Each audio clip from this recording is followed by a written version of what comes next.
What's going on, everybody, and welcome back to From The Bench Vols. I'm your host, Will Meadows, and welcome to our Wednesday edition of the show, where we have a lot of basketball to talk about. I'm sorry I was not able to get an episode out last week. I thought I had something. My camera kind of wasn't working, and then I dealt with storage issues.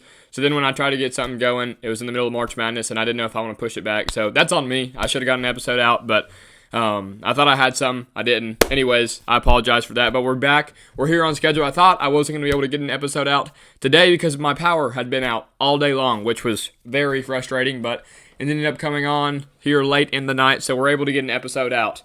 Like I said, we have a lot of basketball to talk about. But before we get into anything, make sure you guys subscribe to the channel, like this video, leave a comment, and also... yeah, that's all of them. Make sure you guys do that and more. If you'd like, share this video. If you'd like, do whatever you'd like to help grow this channel. So let's get right into it. We have a lot of basketball to talk about, like I said, and mainly what we're going to talk about is this transfer portal. We all know it's absolutely bananas. We have had 2 key commits.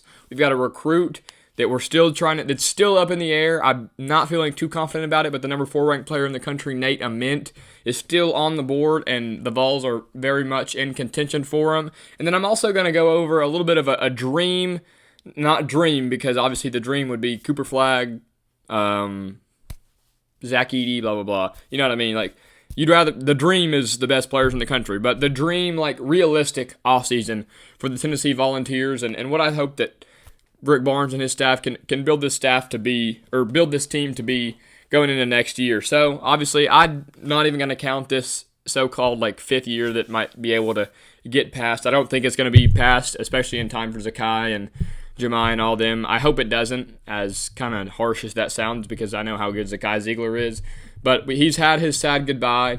We've blown him his kisses. We've lost heartbreakingly with his towel over his head and him crying.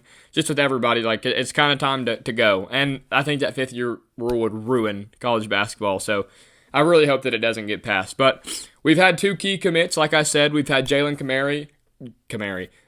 Carey from Vanderbilt. And then we also had the Greenville native and Jacoby Gillespie, who's the 4th ranked player in the transfer portal, commit to Tennessee. So let's get it started with Jacoby Gillespie. Definitely going to be our starting point guard next year. The point guard from Maryland started his college career off at Belmont, played up the road at Greenville High School, just like Trey Thompson, who we've had on the show before. Averaged 15 points a game, 3 rebounds, and 5 assists. Was a 3rd team All Big Ten selection this year and has a lot of college basketball experience. They've also kind of thrown the number in the air. Who knows how true it is? I don't necessarily believe it that he got paid $3 million to come here. We know it was between us and Villanova. He didn't know if he wanted to follow his head coach from Maryland up to Villanova, but thankfully he ended up choosing the Vols. Like I said, the 4th ranked player in the transfer portal, and man, in my opinion, this is the best, and we'll see, but in my opinion, this is probably the best scoring point guard that we've had in Rick Barnes' tenure. Obviously, Jordan Bone is great.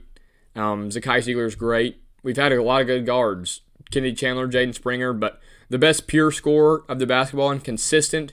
I'm gonna have to assume that Jacoby Gillespie is going to bring what he did at Maryland over to the Tennessee area this year, and I really do believe that he has all the capability in the world to be one of the best scoring guards that we've seen since Rick Barnes has been here. Obviously, I'm talking like strictly point guard. I mean, obviously, some would consider Dalton Connect a guard, and then obviously Chaz Lanier was a guard this year. But I'm talking strictly the guy who brings the ball up the floor, the point guard. And I think, like I said, definitely one of the better scorers Rick Barnes has had at that position since he started his tenure here at Tennessee. And then we also got Jaylen Carey out of Vanderbilt. The 6'8" big man averaged a little more than 8 points, a little more than 6 rebounds a game this year at Vanderbilt. Is more of I'm not going to say I'm mad that we got him at all. I will say that I'm a little confused. Like, I don't know this staff's obsession with 6'8" bigs who can't shoot. I mean, don't get me wrong, Jaylen Carey might step out and hit you 1-3 every other 4 games, but like, you're not going to look at Jaylen Carey to go shoot threes. In my opinion, and I'll get into it more in our dream offseason, but the Vols need a scoring big man. Sorry, that's a tongue twister. But we thought Igor was going to be that this year. Don't get me wrong, I love Igor, but he just wasn't this year. Very inconsistent for the Vols this year. But, I mean, you see it with all the teams that make it to the Final Four. Like, they have a guy that they can just get the ball into. And Juwan Roberts did it against us, against Houston. Like, as soon as we'd go on a run, they'd give it into him, and he'd hit a post hook or spin back to his right or his left and get an and one. Like, we didn't have a guy that could do that. And if you're going to have a big like Felix Okpara, who's really his only offensive bag is an alley-oop, you got to have somebody that can really score the ball at that 4 position. I don't think Jaylen Carey is that. I think he could be a very good piece off the bench, but I just don't understand the staff's obsession with 6'8" bigs that struggle to shoot the ball and be a legitimate scorer. Like, don't get me wrong, I love Cade Phillips, but that's exactly what he is too. But Jaylen Carey killed Tennessee when we played at Thompson Bowling this year when the Vols got the win. He also played good when it was at Vanderbilt, but when we beat Vanderbilt this year at Thompson Bowling, he finished the game with 18 points and 7 rebounds and did a lot of talking. We were cheering when he fouled out of that game, and I remember, if I could remember correctly, he was dang near about to scrap with Felix Okpara. So I hope it definitely will. That beef will be squashed. I mean, that's just competitors being competitive. But definitely he's one of those guys that you want on your team, and if you're on the other team, you can't stand him. His brother is the older Vernon Carey, who's one of the top players in the country coming out of high school, went to Duke kind of right before COVID or during COVID and got drafted in the first round. Didn't last very long in the NBA, but still kind of a cool fact as I watch a lot of Duke basketball. But, I'm not mad about it, obviously. It's a good pickup, top 40 player in the transfer portal, but I don't understand the obsession with undersized big that can't shoot the ball. So let's get into this little dream offseason of mine. Like I said, it's not the dream, but it's the realistic dream offseason that Rick Barnes and his staff can have to really, because, we're losing a lot. You lose Zakai, Jahmai, Chaz Lanier, Igor, Darlin Stone-Dubar, Grant Hurst, if you want to say that. I mean, it does matter. I'm not taking anything away from Grant Hurst, but we're talking scoring here and production for the basketball team, and we're losing a lot of it. So there's obviously a lot of rebuilding that has to be done. There's a lot of teams all over the country rebuilding, and it pains me to say it, but Kentucky is doing a great job in their own right rebuilding. They have gotten some very good players out of the transfer portal, and I don't think Rick Barnes and his staff are done at all. But this is what my hopeful offseason looks like for the Tennessee Volunteers. So at the 1, we've got Jacoby Gillespie already. Can check that off the board. A very good point guard. Like I said, I'm not going to keep talking about Jacoby Gillespie and what he could and couldn't be, but I'm very excited for what Jacoby Gillespie brings to this team. At the shooting guard is Lamar Wilkerson. Now, I'll say this. There's 3 guys. So we have Jacoby Gillespie, and spoiler alert, the center is Felix Okpara. But the other 3 guys at the shooting guard, small forward, and power forward are all in competition with Kentucky, unfortunately.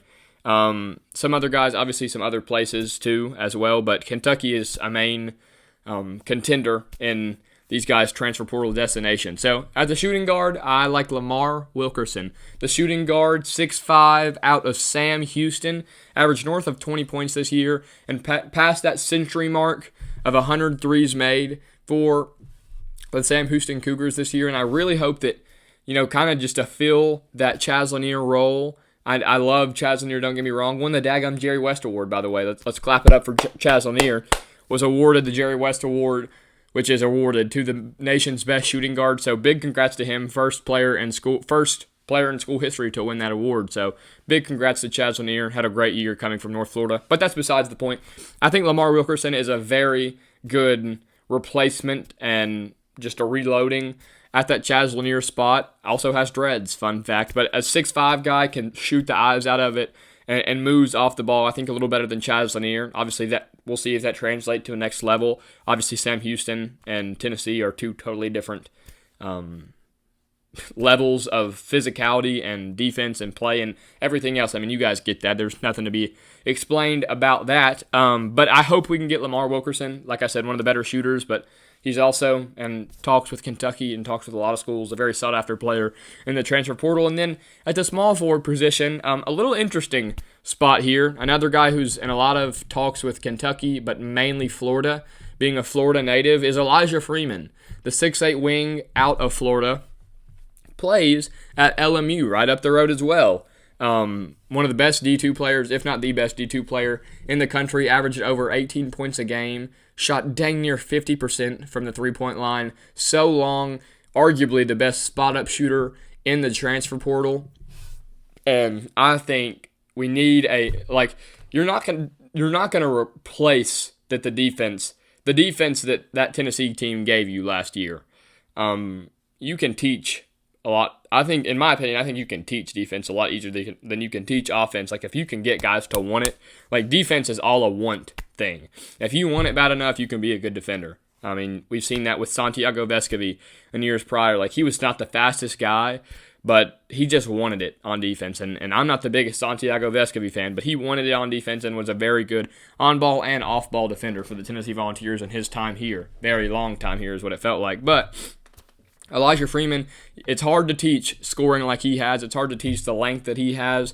And he's definitely one of the most sought-after players in the country, also in talks with Indiana. But I would love to see the Vols go after him because, like I was saying, you can't replace the defense that this team gave you. 2 finalists for the Naismith Defensive Player of the Year is unreal. The fact that Jemai Mashak or Zakai didn't win that award kind of stings, but congrats to Ryan Kalkbrenner, the center out of Creighton. But it is just so hard to replace that. It's impossible. I mean, that's genuinely impossible. That's not going to happen every day where you have 2 finalists for the Naismith Defensive Player of the Year. But you can definitely help that scoring because, as we all love Jemai Mashak, we can all agree that he didn't give you too much scoring. And a guy like Elijah Freeman can up that margin by 20 points. So I am very hopeful that we get him. But again, in talks with a lot of schools all around the country at that 4 position. And this is where it gets interesting because this guy is also in a lot of talks with Kentucky. I got Alvaro Figueres, who is the 6'10 big out of Robert Morris, and a very smooth player in my opinion. Can play with his back to the basket, can play on the move, can play kind of in the Carmelo Anthony, like catch the ball in the mid-range and start jabbing on you, and about shook the lights there, excuse me. Just can score at all 3 levels as a 6'10 guy. But the Vols, like I said, have needed an above 6'8". I mean, it's the last time that we had a legitimate post scorer. Like, obviously Fulkerson was kind of good there for a while, but it was Grant Williams, and he was 6'6". Like, we have to have somebody who is a big body that can go score for us. Unless it's a Grant Williams. That's not normal to be that small and that good of a post scorer. But we need a big body down there that we can just get the ball to when the other team's on a run, when our three-point shooters aren't hitting, and say, hey, man, go get a bucket. Go get an and one. And Alvaro Figueres is just that, in my opinion. Averaged over 14 points a game for Robert Morris this year. Is the 18th ranked player in the transfer portal and is a very sought after. I mean, obviously, top 820 in the country for the transfer portal, and there's, 2,000 kids in there? I mean, it's ridiculous.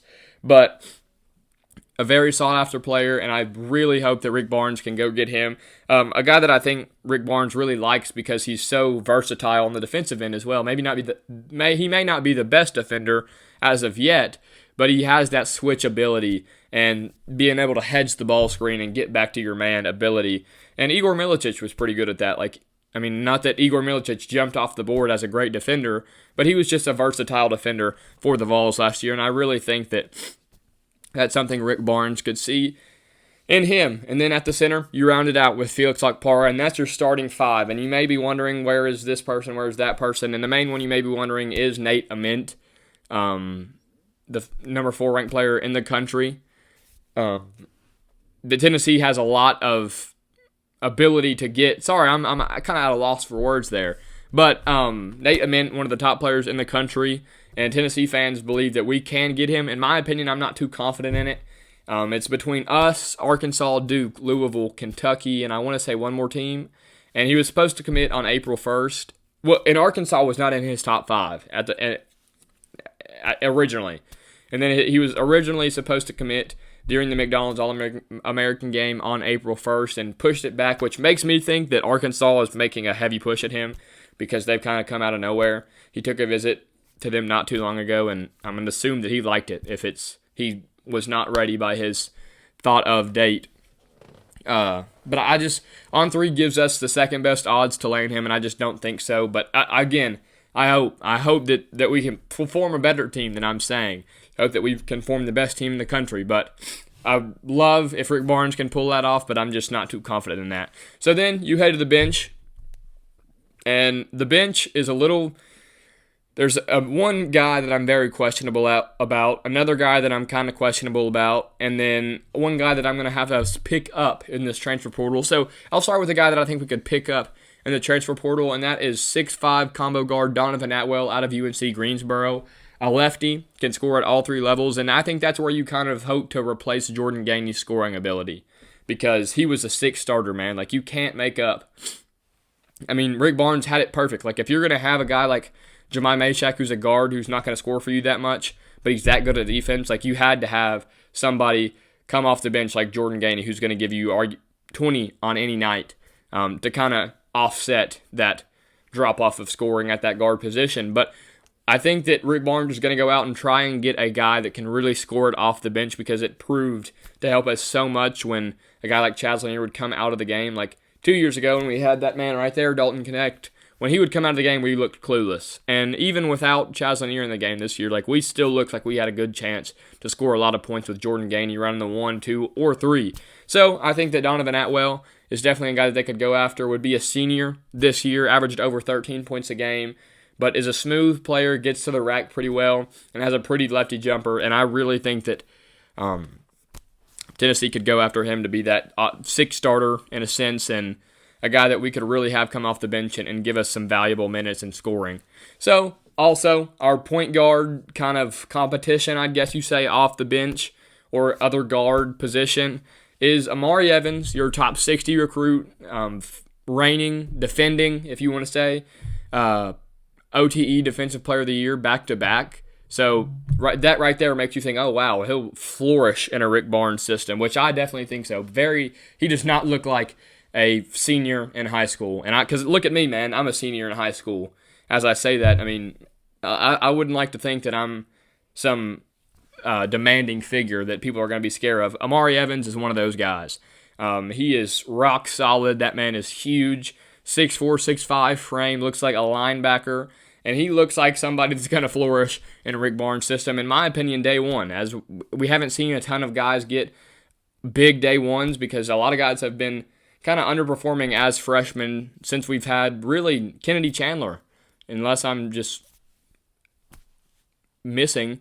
I mean, Keon Johnson and Jaden Springer were good, but I feel like the last one that we had that played genuine minutes was Julian Phillips, who I guess got drafted, but was pretty underwhelming for the guy who was the 7th-ranked player in the country coming out of high school. But I think Amari Evans could definitely impact this team day one, and his kind of competition is Bishop Boswell, who was our only freshman that got kind of minutes this year, was, in my opinion, not very good. Just looked clueless with the ball in his hands on offense. Just didn't look ready to run an SEC offense against an SEC defense. But hopefully, he takes strides in the offseason and makes a lot of improvement and is trusted by Rick Barnes and his staff to go out there and play a little looser, because he just looks so tense, man. Like, he would catch it, and instead of looking at the rim to score, like, he was looking to get that ball out of his hands. But we'll see. In my opinion, I would take Amari Evans. I'm not behind closed doors where I see who's getting better and who's not. But as of right now, I'm going to say Amari Evans. And then we say Donovan Atwell at that 2. And then, you kind of have your 3 guys. Like, you don't have a first starting 5 and a second starting 5. Not everybody's Duke. But you have Jaylen Carey come off the bench. You've got Cade Phillips. And then another guy that I raised a little bit of question marks about is J.P. Estrella. Was solid for us last year. Obviously had that foot injury this year and was not able to play at all. But a guy that I think could be good, and I hope that he comes back with a little bit of a jump shot, because we need a big that can shoot, in my opinion. I think that it benefited us when Igor was hitting at times. So I really hope that he comes back with a little bit of a jumper. Always played so hard, just like Cade Phillips. Rebounded the ball really hard, and a guy that just gave his all for Tennessee. He'll be a junior this year, so him and Cade Phillips are 2 of the more experienced guys on the team. If I'm thinking right, they are the 2 most experienced guys on the team. They are, yeah. So Cade Phillips and J.P. Estrella might not start, but they are going to be the leaders of this basketball team. But that is going to wrap up my dream realistic offseason, if that's what you want to call it. That might be the title. Is Tennessee's dream realistic, somewhat kind of off season? We'll see, but that's going to wrap it up. We'll see. I'm not behind closed doors, like I just said, so who knows what Rick Barnes and his staff are thinking and who they're going after, and if they want to keep stacking up on 6'8" bigs who can't shoot, then so be it. We'll see, and I trust Rick Barnes to put us in a good spot and make us a very competitive basketball team because we have just about every year that he's been here. But I think that's going to wrap it up for today's episode. Again, sorry that I wasn't able to get the second episode out this week. We'll have another episode coming out on Friday, and thank you guys for watching. Make sure you guys like, subscribe, and leave a comment, and go Vols.